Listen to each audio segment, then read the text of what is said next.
James and the Giant Peach by Roald Dahl. The two women and the small boy stood absolutely still on the grass underneath the tree, gazing up at this extraordinary fruit. James's little face was glowing with excitement. His eyes were as big and bright as two stars.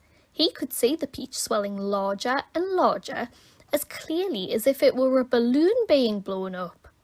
In half a minute, it was the size of a melon. In another half minute, it was twice as big again.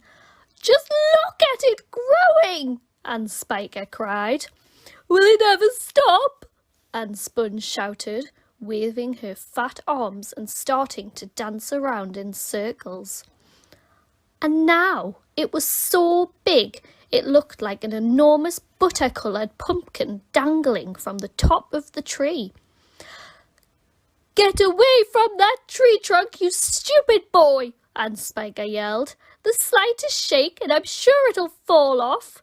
It must weigh 20 or 30 pounds at least." The branch that the peach was growing upon was beginning to bend over further and further because of the weight.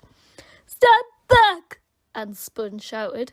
"It's coming down! The branch is going to break!" But the branch didn't break.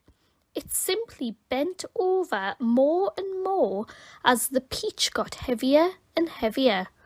And still it went on growing.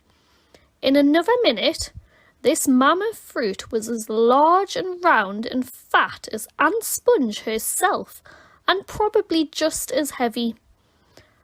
"It has to stop now!" Aunt Spiker yelled.